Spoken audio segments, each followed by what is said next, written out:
Ce récit est tiré du témoignage « Va à Bethel » du frère de Ambula. Un jour, mon professeur de botanique systématique m'invita chez lui. En cours de route, il me dit avoir entendu ses collègues se plaindre à mon sujet car je vivais dans la pauvreté. Alors il me proposa d'habiter chez lui. J'accueillis cette bonne nouvelle avec une grande joie et je déménageai aussitôt de chez ma cousine pour me rendre dans ma nouvelle habitation chez mon professeur. Ma condition sociale s'améliora et je recouvrai la santé et je consacrai la plupart de mon temps à mes études. Un soir, alors que je révisais mes cours, mon professeur entra dans ma chambre et me dit « Je trouve que tu es bien ici, et tes études vont bon train, mais une chose est certaine, si tu continues dans la vie à cette allure sans aucune protection, tu ne feras pas long feu, car sans ce moyen que je veux mettre à ta disposition, tu pourras peut-être terminer tes études et travailler, mais tu demeureras toujours pauvre et malheureux. Je vois comment tu te sacrifies pour aider les tiens, c'est bien, je l'approuve. D'ailleurs, c'est l'une des raisons qui me pousse à te venir en aide.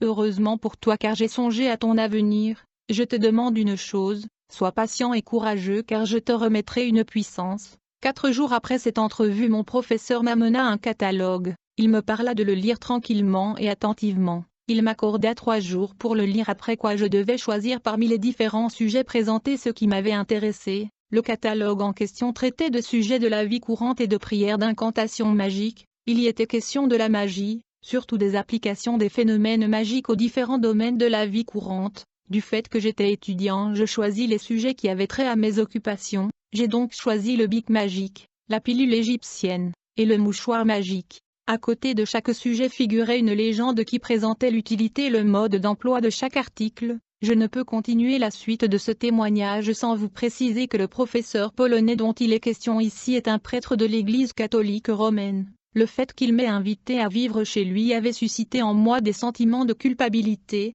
à cause des conclusions que j'avais hâtivement tirées concernant la non-existence de Dieu, car je m'étais dit que Dieu existait quand même, et que c'était lui qui avait envoyé son serviteur à mon secours. Quel ne fut donc pas mon étonnement de voir un prêtre catholique m'initier à la magie indienne.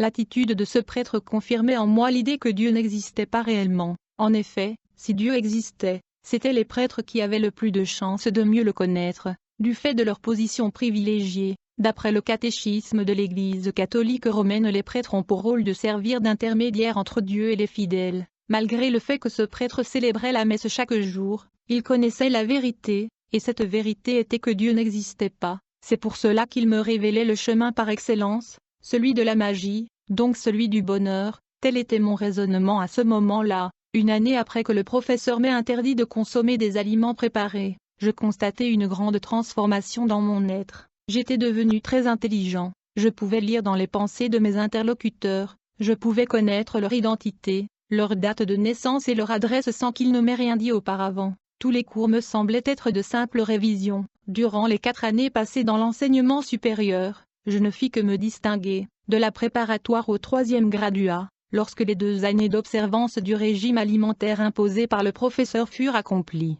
ce denier ne cacha pas sa satisfaction à mon égard. Il me promit d'entamer des choses sérieuses avec moi. À partir de ce moment, je pus manger tous les aliments de mon choix et consommer toutes les boissons possibles. L'interdiction était levée. 2 semaines passèrent. Après que le professeur m'eut promis la protection en question, il m'amena un nouveau catalogue intitulé « Atlas de bonne chance en toutes choses ». Cette fois, sans consulter mon point de vue, il m'indiqua un sujet dans le catalogue, et me dit « Je te remets la grande force divine du grand Ashanti ». À l'aide d'une paire de ciseaux, il coupa une mèche de mes cheveux et la mit dans un flacon. Ensuite il préleva un peu de poussière sous mon talon droit et l'enveloppa dans du papier blanc. Il m'expliqua que ces choses ainsi prélevées de ton corps serviront à te garder dans les moments difficiles. Il déposa ces choses dans un tiroir puis ajouta « Cette force divine a le pouvoir de te protéger contre les balles, les morsures de serpents, les sorciers, contre la mort par noyade, par le feu, par asphyxie ou par accident. Elle te donne aussi une protection contre tout ennemi visible ou invisible, bref, contre tout danger. » Après quelque temps, je remarquai que tout ce que je faisais ne me profitait réellement pas. J'étais populaire mais sans un sou. Je fis part de cette situation au professeur. Ce dernier me répondit qu'il m'avait tout donné. Il suffisait que je le désire pour obtenir tout l'argent dont j'avais besoin. Avec la bague à 6 bijoux que je possédais, je pouvais faire disparaître des objets de plus de 50 kilos à plus de 50 mètres de distance. Sur le champ, le professeur me donna un objet qu'il appela tube magique. Il me dit ce tube a plusieurs applications dans le domaine de la magie et il me dit il y a plusieurs façons d'obtenir de l'argent. Je ne veux pas t'initier à toutes ces méthodes d'un coup mais nous les étudierons progressivement. La première méthode est appelée vol malin. Cette méthode consiste à commander aux esprits errants de vous apporter de l'argent et vous pouvez spécifier le lieu, la quantité, l'heure et la nature de cet argent. Lorsqu'il apparaîtra, il sera accompagné d'un chiffre. Ce chiffre indique le temps que tu dois mettre pour le dépenser. Cet argent est volé dans des magasins ou des banques par des esprits errants. Voici à présent les conditions relatives au vol malin. Avec cet argent tu ne pourras acheter aucun bien durable. À l'heure convenue tout l'argent devra être dépensé donc tu vois qu'en dehors de ces deux conditions tu peux faire de cet argent tout ce que tu veux. Voici la punition réservée à ceux qui ne respectent pas nos exigences. Soit ils meurent, soit ils deviennent fous. Quelques explications sont nécessaires pour une meilleure compréhension. Nous appelons cette méthode vol malin parce que le vol ne sera pas découvert, du fait que l'argent sera remis à sa place avant que le propriétaire ne se rende compte de sa disparition. Tu ne dois pas acheter des articles durables car tout doit disparaître à l'expiration du délai imparti, ce qui fait que si tu gardes cet argent tu risques de mourir, après avoir acheté un article non durable. Si l'argent que tu remets au vendeur est mis ensemble avec de l'argent ordinaire, cet argent disparaîtra en même temps que l'argent ordinaire après le délai car on n'obtient rien pour rien dans ce monde. Mon fils, cet argent ordinaire qui disparaît sert à renflouer les caisses secrètes et servira plus tard à acquérir d'autres clients. Si nous sommes sans pitié pour les récalcitrants c'est parce que si l'argent n'est pas épuisé, c'est nous qui devons combler le vide qui manque. Donc, si le client meurt c'est pour qu'il vienne travailler pour nous pour rembourser l'argent que nous avons dû verser à sa place. Si le client devient fou c'est que l'argent ordinaire disparu a suffi à combler les pertes, sans que nous subissions de dommages. Mais le client sera quand même puni pour avoir enfreint les ordres et aussi pour nous avoir fait travailler pour rien. Alors expérimente d'abord cette méthode lorsque tu découvriras ses inconvénients, je t'enseignerai une autre possibilité. Souviens-toi de mes paroles patience et courage. En attendant, amuse-toi bien.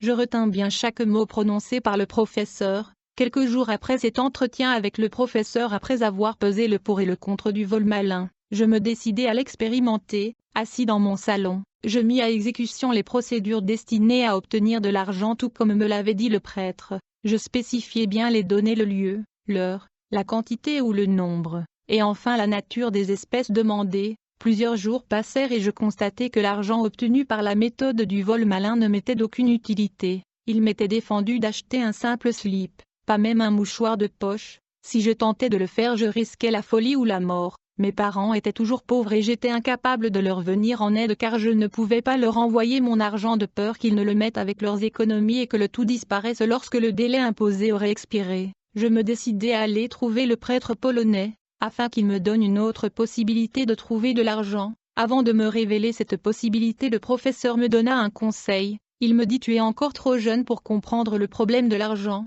Fais ta demande à cette adresse et attends de connaître leur réponse. Il me remit une adresse en Inde. Après son départ je rédigeai précipitamment ma demande d'argent à expédier en Inde par vol occulte.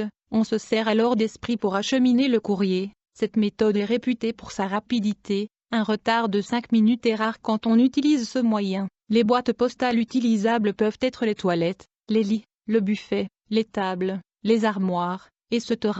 5 minutes plus tard je reçus la réponse dont voici le contenu. Vous Zaïrois qui demandez de l'argent, sachez bien que l'argent n'achète pas l'argent, ou qu'un Zaïre n'achète pas un Zaïre, et puis cet argent ne peut pas vous parvenir tout seul. Bonne compréhension. Au bas de la lettre il y avait en guise de signature un cercueil et une tête de mort. La lettre était écrite, signée et cachetée à l'encre rouge qui est le sang humain. Je l'amenai au professeur après l'avoir lu. Ce dernier sans même y jeter un coup d'œil me dit, c'est comme je te l'avais dit mon fils, dans ce monde il n'y a rien pour rien. Je trouve que tu es encore trop jeune pour comprendre. Donc la réponse du prêtre et celle de la lettre sous-entendaient que pour recevoir l'argent dont j'avais besoin il fallait que je sacrifie une vie humaine. Je répondis au professeur que je n'avais personne à sacrifier pour obtenir de l'argent. Je préférais mourir pauvre comme mon père plutôt que d'être riche et responsable d'une vie humaine sacrifiée dans le but de satisfaire certains besoins passagers. Tuer une personne, je n'en revenais pas. Mon émotion fit sourire à ce prêtre polonais, alors il me suggéra une troisième possibilité d'obtenir de l'argent. Il me dit j'accepte que tu aies encore des scrupules pour sacrifier une vie humaine, je te comprends du fait de ton âge, je sais que lorsque le besoin se fera davantage sentir tes scrupules disparaîtront. En attendant, je t'informe qu'il existe une troisième possibilité, qui est d'ailleurs la plus répandue parmi les magiciens. Si tu veux, je te remettrai 2 cachets. Le premier cachet te fera aimer par les femmes et aucune femme au monde ne résistera à ton appel même si tu étais laid. Elle viendra et tu feras d'elle ce que tu voudras. Alors le second cachet a le pouvoir de faire concevoir une femme que tu connaîtras même si elle est stérile. N'oublie pas que si tu t'unis à une femme tu formes un seul corps avec elle. Ainsi au lieu de te sacrifier toi-même tu peux sacrifier ta propre chair qui est ta femme ou ton propre sang qui coule dans les veines de tes enfants. Pour éviter la perte de ces personnes chères, ce qui cause du chagrin, n'oublie pas que tu pourras faire ceci chaque fois que tu coucheras avec n'importe quelle femme. Tu pourras relever son nom et lui remettre une importante somme d'argent en guise de cadeau. Le nom ainsi relevé sera inscrit sur une liste. Plus tard, si le besoin s'en fait sentir à notre quartier dans la direction générale dans le pandémonium, tu n'auras qu'à rayer un nom de cette liste et la personne dont le nom sera barré sur la liste mourra. En réalité cette personne ne meurt pas de manière absolue, car, après ce que l'on appelle mort, son âme va travailler pour ton compte dans le pandémonium à la recherche de nouvelles sommes d'argent à te remettre. Si cela ne t'arrange pas de coucher avec n'importe quelle femme, tu pourras prendre des bureaux, c'est-à-dire une deuxième ou troisième femme. Les enfants qui naîtront de ces unions seront inscrits sur la liste. Lorsque le besoin s'en fera sentir au quartier général, tu effaceras un nom de cette liste et l'enfant mourra. On te remettra une importante somme d'argent en guise de récompense, de telle sorte que les cérémonies de deuil seront faites avec pompe. Personne ne songera à te soupçonner de la perte de l'enfant, pas même la mère et ceux qui t'entourent. Toutes les larmes versées et tout l'argent dépensé prouveront l'attachement et l'affection que tu éprouvais pour la personne décédée. Chose étrange, toute cette théorie ne m'intéressa pas du tout. L'idée de sacrifier une vie humaine pour jouir de l'argent me répugnait énormément. J'acceptai donc mon sort, et je me résignai à ma condition. Cette résignation se poursuivit sans que je trouble le prêtre avec mes problèmes d'argent. J'ouvre une parenthèse avant de poursuivre ce témoignage dans le but de prévenir mes sœurs des ruses du diable. Gare à vous mes sœurs. Si vous aimez le luxe et le prestige, gare à vous. Mes sœurs, si vous n'êtes pas mariées, ne vous prostituez pas. Priez plutôt Dieu afin qu'il vous donne un mari, car il est écrit qu'il les créa hommes et femmes. Jésus-Christ notre Seigneur en qui nous avons foi a fait plusieurs promesses, dont voici l'une d'elles. Si vous demandez quelque chose en mon nom, je le ferai. Jean 14,14. En acceptant de devenir un bureau, c'est-à-dire la deuxième ou troisième femme d'un autre, vous vous prostituez, vous souillez votre corps qui est le temple du Saint-Esprit, un corps. Si 2.18-19. En outre, vous risquez de tomber sur un magicien en quête d'une âme qu'il pourra offrir à son maître. Si tel est le cas, vous perdez automatiquement votre vie. Pour vous qui êtes mariés, si vous remarquez que votre mari porte des bijoux sur son corps, ne pensez surtout pas que cela lui sert d'ornement. S'il est un magicien, ces objets lui servent de point de contact entre lui et ses maîtres. Vous remarquerez peut-être que les affaires de votre mari prospèrent de plus en plus. En effet, les magiciens et les adeptes de certaines sectes obscures obtiennent leur argent par des vols occultes. Le diable est rusé. Si un nouveau client signe un pacte d'argent avec lui, il ne lui accorde pas tout de suite des millions, mais il lui en donne progressivement de plus en plus. Un débit de boisson. Le principe du diable est le suivant. Puisque vous vous servez de cet argent pour entretenir votre vie et subvenir à vos dépenses, en retour vous devez payer de votre vie tous ces bienfaits. Toutes ces importantes sommes d'argent que vous gaspillez pour entretenir votre standing sont en fait le prix de votre sang et celui de vos enfants que vous détruisez par votre ignorance,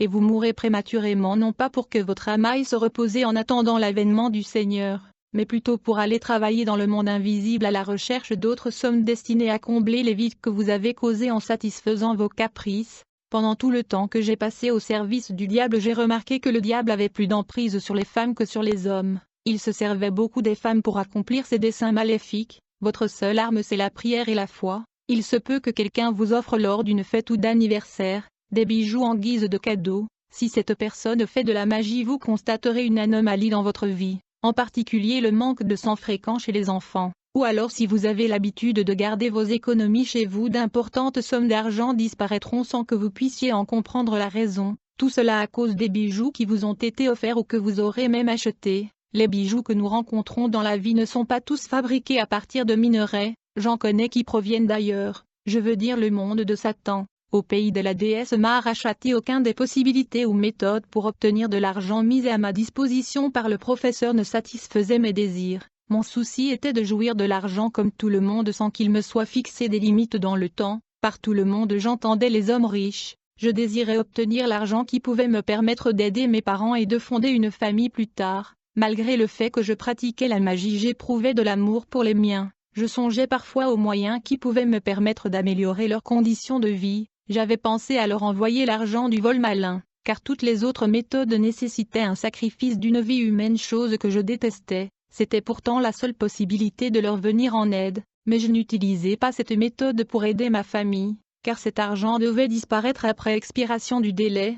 J'étais convaincu que je ne jouissais pas réellement de l'argent comme je l'entendais. C'est pourquoi je suis allé trouver le professeur, le prêtre polonais. Je lui demandai de bien se rappeler s'il ne pouvait pas trouver une possibilité d'obtenir de l'argent sans sacrifice humain, et de l'argent qui ne disparaîtrait pas. Alors le prêtre énuméra les 3 possibilités mises à ma disposition, puis il se tut. Je crus qu'il n'avait plus d'autres ressources et qu'il était à bout, et que c'était la raison pour laquelle il me rappelait ses bienfaits. Après un moment de silence, il haussa les épaules comme pour exprimer la résignation, puis il me dit « Alors il te faut une femme pour la résolution de tes problèmes ». Je n'ai pas compris le sens de la phrase du professeur. Je me suis dit, aurait-il l'intention de me prendre une fille en mariage ou l'aurait-il déjà fait sans me prévenir? Le prêtre revint me voir 3 jours après notre entretien. Il m'expliqua ceci: plusieurs fois dans le passé je t'ai parlé d'une femme comme solution à ton problème. Tu sais que la femme satisfait presque tous les besoins de l'homme. Autrement dit, c'est vers la femme qu'aboutissent tous les besoins de l'homme en dehors des besoins corporels personnels. Nous allons voyager au pays de la déesse Maharashati, la reine de l'océan Indien. C'est là que nous allons trouver une femme capable de résoudre tes problèmes. Mais avant d'y aller, il est nécessaire de nous imposer une certaine discipline corporelle et psychique. En effet, toutes nos protections et nos puissances sont sans effet dans son univers. Cette discipline consiste à jeûner tout en récitant certaines prières incantatoires dans un ordre précis pendant une durée de 5 jours. Ce traitement a pour but d'endurcir nos cœurs contre les tentatives de la déesse, car elle a beaucoup de pièges dans son univers. Si quelqu'un succombe à l'une de ces tentations, ou si quelqu'un lui plaît, il est difficile de prendre le chemin du retour vers notre monde, ce serait alors la mort. Tu vois qu'il est plus facile d'entrer au pays de la déesse de l'océan Indien que d'en sortir. Du fait que la majorité de sa population est féminine, la déesse laisse difficilement partir ses hôtes masculins pour qu'ils rentrent dans leur pays sur la terre. À ma connaissance, voici quelques-uns de pièges de la crainte, la peur, l'étonnement, la panique, etc. Il faut nous abstenir de l'un des sentiments que je viens de citer. Je sais que nous n'y arriverons pas par nos propres moyens, c'est pourquoi nous devons observer ce jeûne de 5 jours pour implorer la clémence de la déesse Maharashati et pour maîtriser notre volonté, c'est-à-dire ne pas faire ce que nous voudrions, et ne pas faire ce que nous ne voudrions pas. Chers frères et sœurs en Christ, vous voyez comment, pour ne pas être séduits par des démons, j'ai dû jeûner pendant 5 jours dans le but d'atteindre des objectifs démoniaques. À combien plus forte raison nous qui sommes enfants de Dieu devrions-nous prier et jeûner pour résister aux convoitises du monde. C'était une parenthèse. Il existe à Kisangani, le chef-lieu de la région du Haut-Zaïre, une rivière du nom de Tchopo, affluent du fleuve Zaïre. Un barrage hydroélectrique y a été érigé avant son confluent avec le fleuve Zaïre, formant ainsi une chute d'eau appelée Force de l'Est à Kisangani. C'est un endroit stratégique pour l'économie de la région du Haut-Zaïre de par l'énergie hydroélectrique produite. Les militaires y montent la garde 24 heures sur 24. C'est à cet endroit appelé Force de l'Est que nous nous retrouvâmes tard dans la nuit, vers 1 heure du matin. La lime avait disparu depuis longtemps et il y faisait sombre. Un vent frais balayait nos visages. Seuls les bruits des insectes au bord de l'eau troublaient le silence de la nuit. L'eau coulait toujours poursuivant sa course folle entamée depuis bien longtemps. Nous nous approchâmes en silence de la chute d'eau. 5 soldats bérets verts montaient la garde avec fusil en main. Tous les militaires s'endormirent après que le prêtre polonais eut prononcé quelques conjurations d'hypnose magique. Tout me paraissait comme dans un rêve. Nous nous approchâmes du bord de l'eau sans qu'aucun militaire ne nous intercepte. Alors le prêtre se mit à invoquer la manifestation de la déesse Maharashati par des prières occultes accompagnées de gestes kabbalistiques. Comme résultat, un grand silence s'établit autour de nous. Le vent cessa de souffler et les insectes arrêtèrent de chanter. Et alors un énorme et grand serpent jaillit de l'eau. Ce serpent avait 7 têtes, et il émanait de chaque tête une sorte de lumière qui éclairait la surface de l'eau et ses environs. Le tronc du serpent mesurait la même circonférence que celle du tam-tam de Bethel, c'est-à-dire 1,80 mètres de diamètre. En d'autres circonstances, l'apparition d'un tel serpent aurait pu bien m'effrayer, mais à ce moment-là cela me laissa froid. Tous ces événements, et ceux qui suivirent, ne provoquèrent aucune réaction en moi. Car tout me paraissait normal. Alors une femme apparut au-dessous du serpent, une femme d'une rare beauté de type indien, et elle se présenta à nous en disant « Je suis la déesse Maharashati de l'Inde. Pour vous servir, Le timbre de sa voix exprimait une excessive féminité. Le professeur lui dit, « Nous venons, ô déesse Maharashati, vous rendre visite et solliciter une aide que vous seul dans tout univers pouvez nous fournir. » La déesse répliqua, « Vous êtes mes hôtes, alors soyez les bienvenus dans mon univers. Suivez-moi s'il vous plaît. » Au moment où elle nous demanda de la suivre, elle se retourna pour nous montrer le chemin de son univers. Un événement extraordinaire se passa sous mes yeux, car l'eau, le serpent et les ténèbres disparurent pour faire place à un monde irréel et féerique. Pour la première fois de ma vie, mes yeux découvraient un monde différent de celui dans lequel je vivais jusque-là. Il y avait une lumière qui ne provenait ni du soleil, ni de la lune. La couleur du firmament était violette. Je ne remarquais pas de vie végétale. À la place du sol, il y avait une substance comparable à du goudron mélange avec du ciment, et le tout étant recouvert de verre.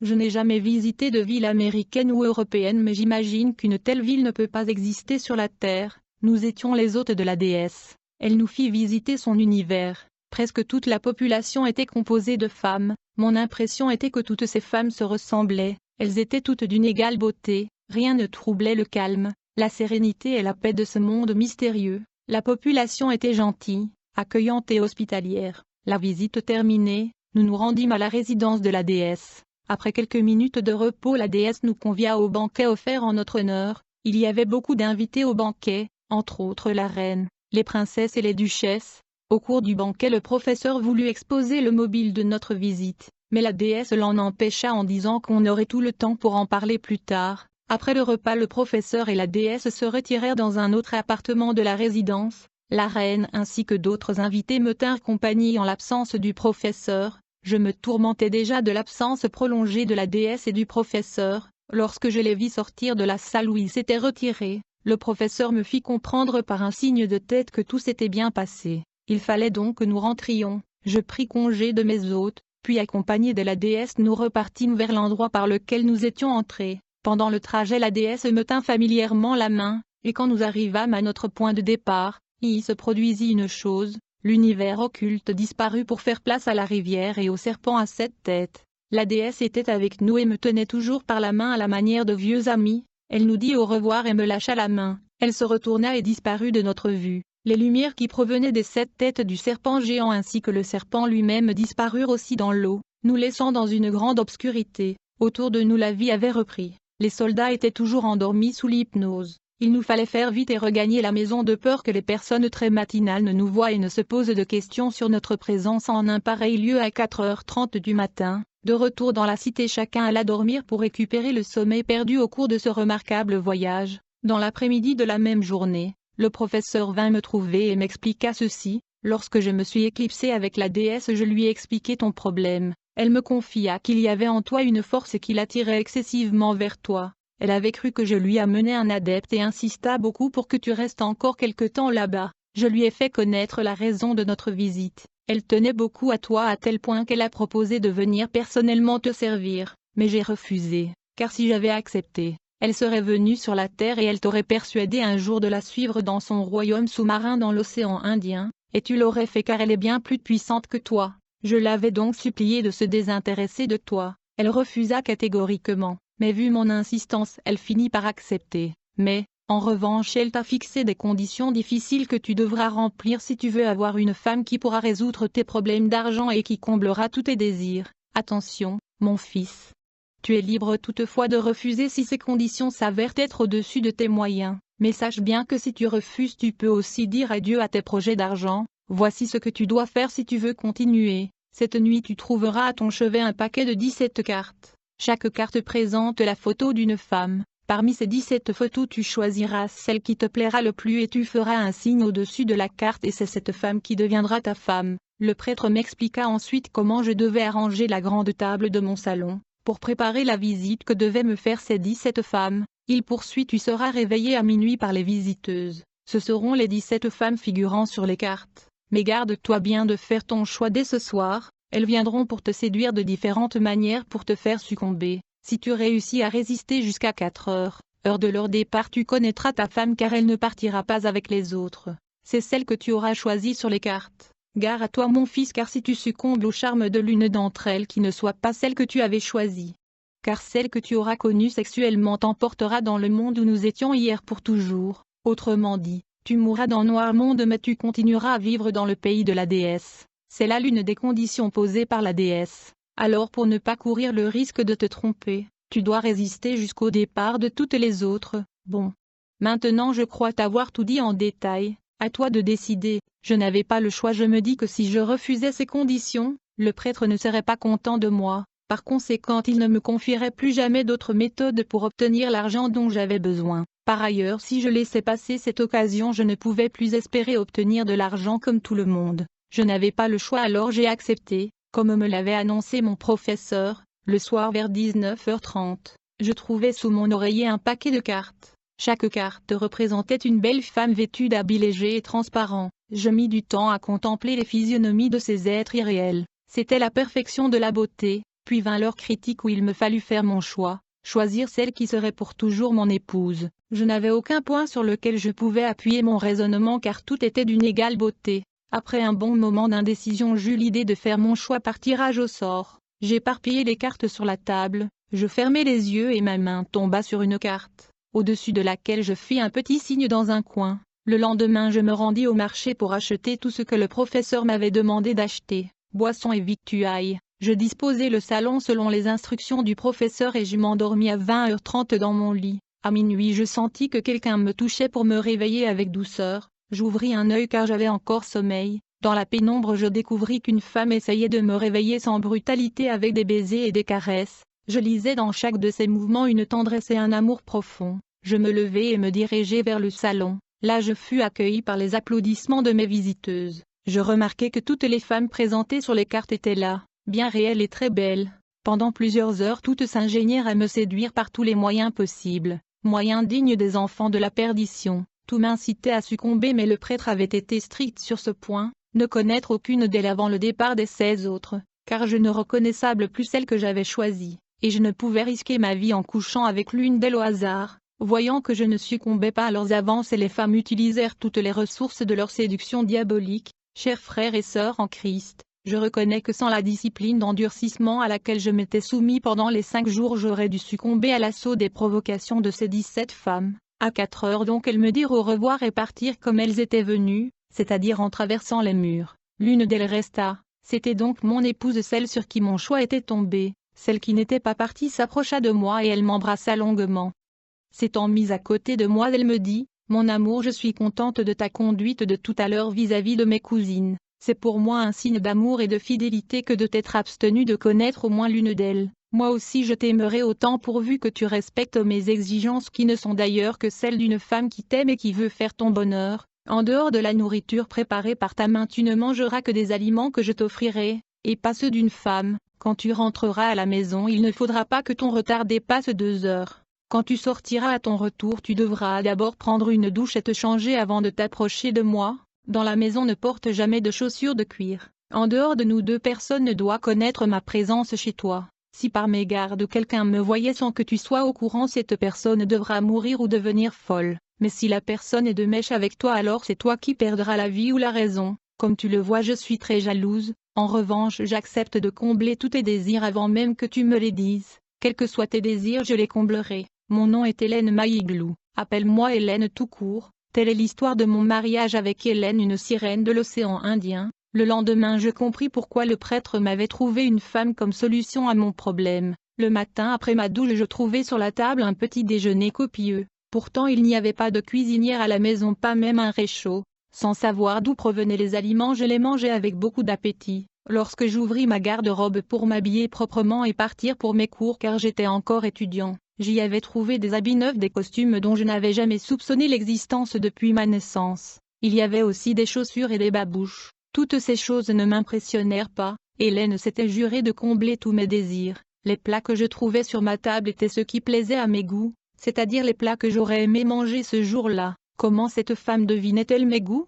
Je ne le saurais jamais. À propos des vêtements, Hélène m'avait remis un pantalon qui en valait 6, un pantalon extraordinaire. Chaque fois que j'entrais dans la maison et que j'en ressortais la couleur du pantalon changeait. Ce pantalon pouvait changer de couleur jusqu'à 6 fois. Il pouvait reprendre sa couleur initiale à la 6e couleur. Avec Hélène comme épouse c'était la belle vie, le problème d'argent ne se posait plus. Chaque fois que j'avais besoin d'acheter un article quelconque, chose qui m'arrivait très rarement du fait que tous mes désirs étaient réalisés par Hélène. Il suffisait simplement que je mette ma main dans ma poche, et elle en ressortait avec l'argent nécessaire pour l'achat de l'article désiré. Cet argent était normal, je pouvais en jouir comme tout le monde sans risquer la mort ou la folie, ni même sans qu'il disparaisse après expiration d'un délai. Ma femme avait mis une voiture à ma disposition, seul elle et moi pouvaient la voir, en dehors de quelques initiés. Je l'empruntais souvent pour me rendre à mes cours, elle ne roulait ni à l'essence ni au gasoil. En fait, je n'ai jamais été à une station-service pour me ravitailler en carburant.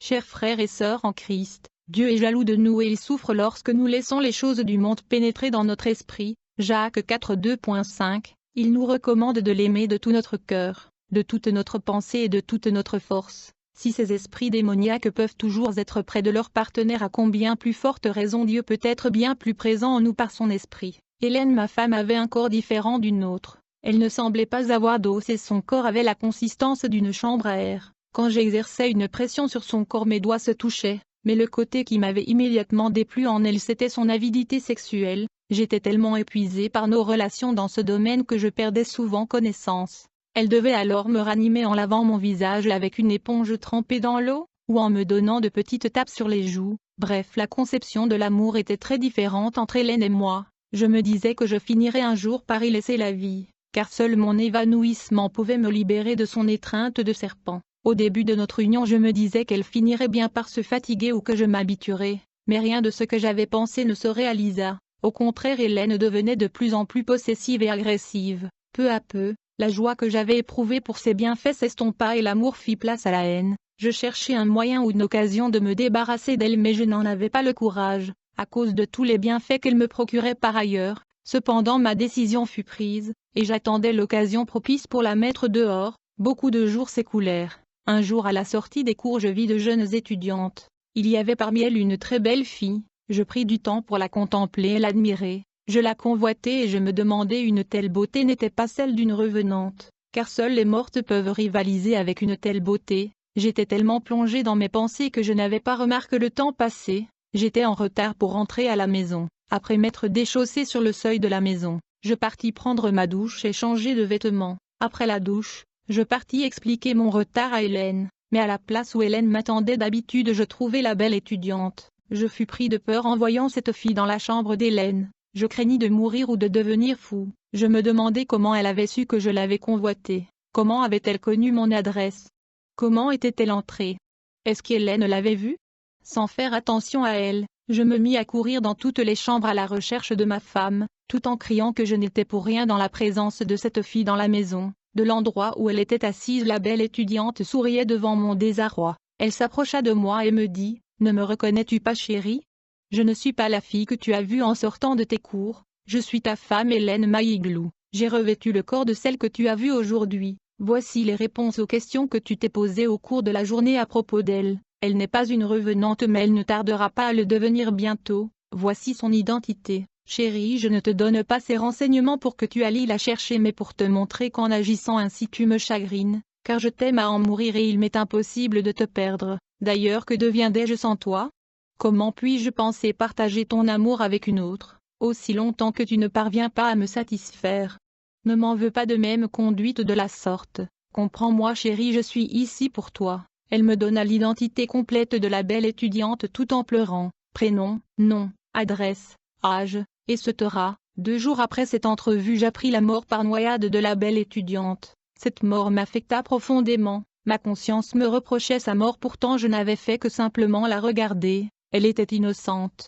Quant à moi, aucun doute n'était plus permis. J'étais sûr que c'était Hélène qui l'avait tuée par jalousie pour moi. De mon côté, je la pris en horreur, car elle était responsable de la mort de la belle étudiante. Le temps passa encore. Hélène devenait de plus en plus morose, soucieuse et parfois rêveuse. Un soir, après m'avoir considéré attentivement, elle me dit: « Mon amour, j'éprouve un sentiment profond pour toi. Mon amour pour toi va grandissant. J'aimerais remettre à ta famille beaucoup de biens, dont 6 véhicules, 3 camions et 3 voitures. J'achèterai pour ta famille 3 magasins dans le centre-ville, et 2 résidences dans les meilleurs quartiers de la ville. Ces biens, je les donne en guise de dot à ta famille, puis je t'emmènerai, et nous irons vivre dans mon pays pour toujours. » Tout à coup je compris ce qui tourmentait ma femme. Elle en avait assez de moi et désirait ma mort. C'était l'occasion tant attendue pour me débarrasser d'elle, mais nous n'en étions pas encore là pour le moment. Il fallait que je trouve les mots pour refuser poliment son offre. Je dis à Hélène: le gouvernement de mon pays n'est pas dupé.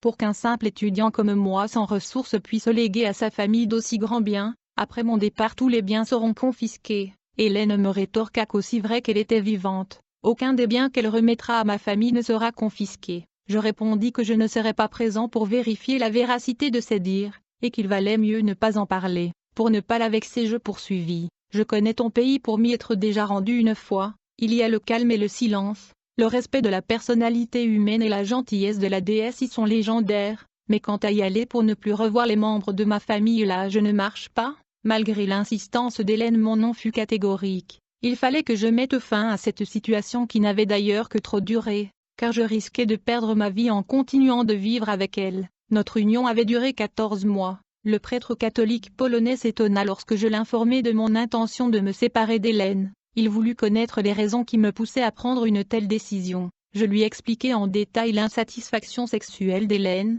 la mort de la belle étudiante ainsi que l'intention qu'elle avait de m'amener pour toujours dans son pays. Bref, j'invoquai l'incompatibilité d'humeur. Le prêtre ne me cacha pas la difficulté d'une telle démarche, surtout qu'il ne se souvenait pas avoir connu un tel cas auparavant. D'habitude, ceux qui étaient mariés à de telles femmes consentaient d'accompagner librement leurs épouses dans le monde sous-marin, me dit-il. Il continua: mais puisque tu es le premier à tenter une chose pareille, j'essayerai de demander une faveur à la déesse. Mais je te dis d'avance que ce ne sera pas facile. Donc un voyage dans l'univers de la déesse de l'océan Indien fut donc envisagé. Nous retournâmes à la chute de Chopo, et le même scénario que la première fois se reproduisit. Hypnose des soldats, invocation de la manifestation de la déesse, jaillissement du serpent à 7 têtes, et apparition de la déesse. Elle connaissait le mobile de notre visite et convoqua Hélène pour qu'elle donne son avis. Hélène apparut et déclara être déçue et humiliée de constater que son mari l'abandonnait, alors qu'elle comptait verser sa dot à sa belle famille. Mais elle se ressaisit peu après, et déclara: je reste puisque je n'ai pas le choix. Sachez bien que c'est pas moi qui ai abandonné mon mari, mais que c'est plutôt lui qui m'abandonne. Puisque c'est lui qui m'abandonne, j'exige donc qu'il reste vivre avec moi ici, ou alors qu'il me donne son petit frère en ménage. De l'endroit où je me trouvais, je répondis au prêtre: aucune des exigences d'Hélène n'est réalisable. Il n'a jamais été dit dans nos conventions que je ne pourrai jamais me séparer d'elle, ni que certains membres de ma famille puissent trouver la mort à cause de moi. Je veux bien accepter toutes vos exigences à condition que je puisse voir mes parents quand je veux et où je veux, qu'aucun des membres de ma famille ne trouve la mort à cause de moi. Le professeur et la déesse se retirèrent dans une chambre proche. Après un moment, ils revinrent dans la salle où nous nous trouvions tous, comme pour rendre une sentence publique. La déesse déclara, à l'intention du prêtre polonais: vu les services que vous avez rendus, nous vous accordons cette faveur. Cher professeur, n'empêche que nous vous disons que c'est la première fois que nous nous trouvons dans une pareille situation. Nous espérons que ce sera la dernière. Dans notre intérêt à tous. Elle se tourna dans ma direction et me dit: c'est parce que tu es prêt à exécuter nos exigences que tu as la vie sauve. En réalité, Hélène avait pour mission de te ramener ici dans ce royaume pour toujours. Mais la pauvre t'a tellement aimé qu'elle n'a pas pu agir à l'encontre de ta volonté. Dorénavant, tu travailleras pour nous jusqu'à ta mort. Tu retourneras dans ton univers avec le prêtre. Il t'instruira sur tes nouvelles attributions. Dès la fin de cette réunion, tu signeras avec ton sang le contrat qui te liera à nous jusqu'à la fin de tes jours. Ce sera un pacte. Désormais tu seras serviteur de la déesse Maharashati. Je te confirme au rang de diplômé pour toute la zone et tu n'es pas un novice pour que je te dise ce qu'il adviendrait de toi si tu voulais nous fausser compagnie. On apporta les papiers et, à l'aide de mon sang, je signai le contrat avec mes empreintes digitales. À 4 heures, nous avons retourné sur la terre. Nous rentrâmes à la maison comme la première fois. Pendant quelques mois, jour après jour, le prêtre m'enseigna mes nouvelles fonctions. Pendant le jour, je suivais des cours théoriques et à minuit, nous nous rendions au cimetière pour compléter ma formation, pour me restaurer et me divertir. En effet, depuis le moment où j'avais signé le pacte, j'avais eu droit aux égards dus à mon rang de diplômé. Entre autres, j'avais le droit d'occuper une place au restaurant du cimetière. Chaque nuit, le professeur m'apporta d'autres catalogues dans le but de me documenter davantage. Ma nouvelle occupation consistait à lier les talismans. Ces talismans nous étaient envoyés par des clients, qui nous les envoyaient pour que nous y mettions une puissance. La plupart des commandes nous parvenaient de différents pays d'Europe, notamment de la France, de la Roumanie, de la Pologne, et surtout de l'Italie. En Afrique, nous recevions des commandes du Cameroun, du Gabon, de la Mauritanie, du Sénégal et du Zaïre. Pour le Zaïre, nous avions les villes de Kisangani et de Kinshasa. Avec l'aide du professeur, j'avais ouvert une maison identique à celle qui existe à Kinshasa, dénommée Maison Lyon-Gilbert. La nôtre était baptisée Maison Blanche-Foire Kisangani. C'était là que se trouvait mon bureau. À l'aide d'esprits servants, je réceptionnais les commandes et les expédiais après traitement. La différence entre notre maison et celle de Kinshasa est que la nôtre était indienne, tandis que l'autre était égyptienne. Mais les deux maisons travaillaient pour un même but, gagner le plus d'âmes possible à Satan.